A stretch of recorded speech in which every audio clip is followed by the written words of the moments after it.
History of database. अब थोड़ी सी historical perspective में भी देखें कि आपको पता हो कि डेटाबेस कहाँ से शुरू हुआ और किस किस वर्जन से गुजरा। पहला डेटाबेस, अर्ली डेटाबेस कहाँ है? 1950s में और 1960s में आए। कौन से नाम रखे हमने? उसको नाम रखा हमने data processing using magnetic tapes for storage. Tape provided only sequential access. Punch card भी यूज़ किए हमने, पंच कार्ड होते थे। पंच कार्ड किसी ने यूज़ किए? देखे हैं? हाँ, देख सकते हैं गूगल पे।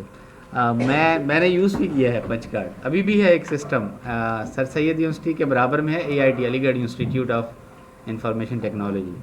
उसमें आज तक सिस्टम क्या यूज़ होता है? Punch card. एक कार्ड बना हुआ है अटेंडेंस हर फैकल्टी का। हर टीचर जब उस इंस्टीट्यूट से बाहर जाएगा तो पंच करेगा, उस पर मार्क लग जाता है, टाइम आउट। वापस आएगा फिर पंच करेगा, फिर टाइम इन। और उसमें सिस्टम ऐसे है कि लेट पे क्या आते हैं, सैलरी डिडक्ट करते हैं वो। और बाहर जाने पे जब चला गया और उसमें टाइम काउंट करते हैं, जितने घंटे बाहर रहा उतने सैलरी काउंट कर लेते हैं, डिडक्ट कर लेते हैं। तो पंच कार्ड वहाँ पर मौजूद है। डिफरेंट मशीन्स में डिफरेंट कंपनीज़ ने रखा हुआ है। अब उसका डिजिटल फॉर्म आ गया है, थंब वाला, कि थंब लगा के जाते हैं अब, तो वो टाइम नोट करते हैं, बायोमेट्रिक। ठीक हो गया। सो ये अर्ली 50s की बात है। फिर लेट 60s एंड 70s में क्या हुआ? Hard disk allowed direct access आ गई आपके पास। Network and hierarchical data model in the wide spread use.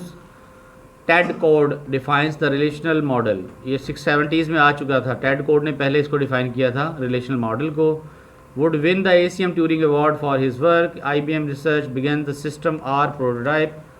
UC Berkeley जो था, माइकल स्टोन ब्रेकर, उसने बिगन किया इनग्रेस प्रोटोटाइप। ये डिफरेंट प्रोटोटाइप बनाए उन्होंने डेटाबेस के। एक्चुअली डेटाबेस सिस्टम नहीं बने थे। डिफरेंट प्रोटोटाइप क्या होता है कि रॉ मटेरियल पढ़ गया है सॉफ्टवेयर इंजीनियरिंग। प्रोटोटाइप क्या होता है? प्रोटोटाइप, ठीक है, वर्ड प्रोटोटाइप समझ में आ रहा है, good. Oracle release first commercial relational database. कब? 70s में। ओरेकल ने पहले कंपनी जो है, जो मशहूर है, फेमस, उसने पहला डेटाबेस की फर्स्ट रिलीज निकाला था। High performance for the era of transaction processing. उस दौर से ये हुआ कि लोगों ने कहा कि ट्रांजैक्शन प्रोसेसिंग में क्या हुआ? परफॉर्मेंस आने लग गई। वो स्टार्ट एरा था। 80s में क्या हुआ? रिसर्च हुई आपकी रिलेशनल प्रोटोटाइप के ऊपर, और ये इवॉल्व हुआ कमर्शियल सिस्टम्स के अंदर। SQL आ गया यहाँ पर, और SQL बिकम्स इंडस्ट्रियल स्टैंडर्ड। फिर कंसेप्ट आया parallel and distributed database. 80s का कंसेप्ट है parallel and distributed database. Wisconsin IBM टेराडेटा। हमने अपने जब BS में स्टार्ट किया था तो पहला बड़ा डेटाबेस जो देखा था वो टेराडेटा था, वो कंपनी में मौजूद था। ठीक है। सो यहाँ पे इन्होंने पैरेलल डिस्ट्रीब्यूटेड डेटाबेस इंट्रोड्यूस करवाया, टेराडेटा।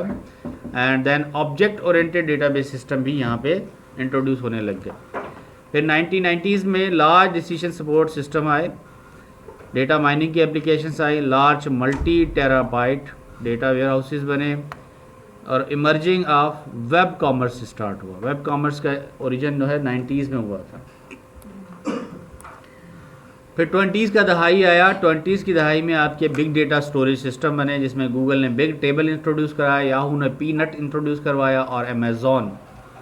और यहीं पे सिस्टम स्टार्ट हुआ NoSQL सिस्टम 20s में। और उसके बाद big data analysis beyond SQL start हुआ, जिसमें map reduce, friend function, sparkle, ये वर्जन स्टार्ट हुए। 2010s के अंदर SQL reloaded, SQL front ended to map reduce system.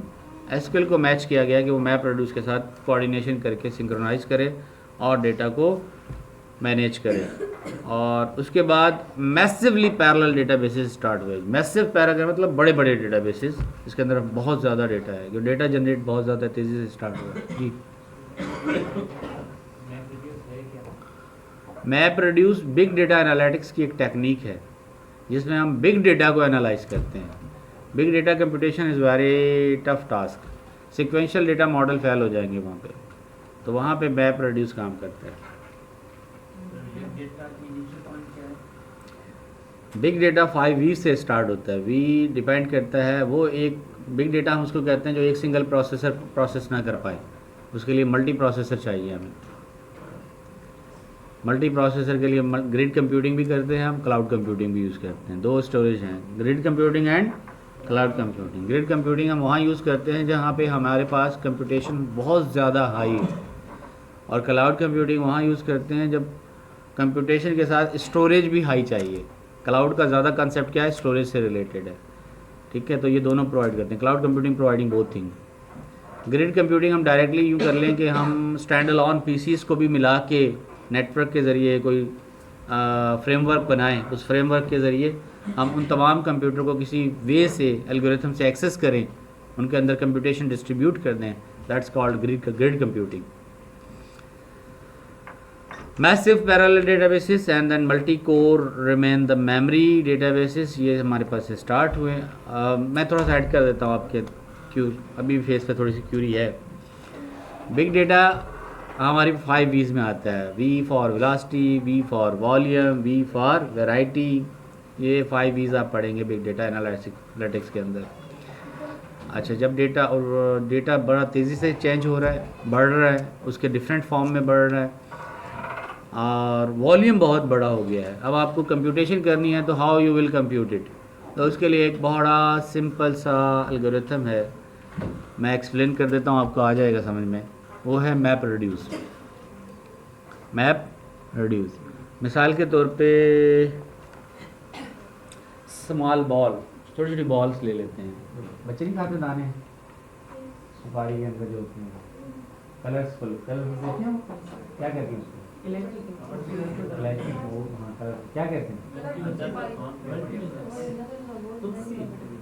ठीक है। अब वो पीठी होती है, कलरफुल होते हैं, बहुत सारे कलर। अब आप अज्यूम कर लें कि उसके अज्यूम कर लें इतने बारीक दाने और वो कलरफुल हैं, और वो मैं यहाँ पे 10 बोरियाँ यहाँ पर लगा के ढेर लगा दूँ और उसके अंदर 500 कलर्स हैं। How many? और मैं कहूँ कि काउंट करके दो मुझे कौन से कलर की कितनी है। क्लियर है? समझ में आ रही है बात? कौन से कलर की कितनी है, कैसे काउंट करेंगे?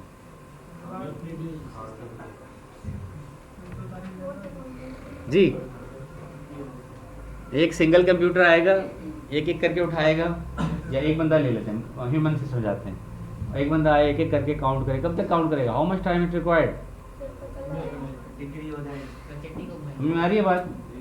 अब मैंने कहा ये बहुत ज़्यादा टाइम कंज्यूमिंग है, हो जाएगा, लेकिन कब होगा? उसका आउटपुट जब तक आएगा जब तक हम उसका काउंट करने की ज़रूरत नहीं पड़ेगी। तो मुझे क्या करना है, कोई फास्ट टेक्निक इसके लिए चाहिए। फास्ट टेक्निक लेने के लिए हम यूँ करते हैं कि आप तमाम लोगों को मैं ये कहता हूँ कि हर कोई ना, कितनी बोरी थी, लेट्स सपोज 4 बोरी थी ना, मैं डिवाइड कर 10 बोरी थी, चले जी, मैं एक बड़ा बर्तन आपको दे देता हूँ, आप कहता हूँ भर के उठा लो उसको, सब अपना अपना बर्तन भर लो, ठीक है, बड़ा बाल्टी सा टाइप का।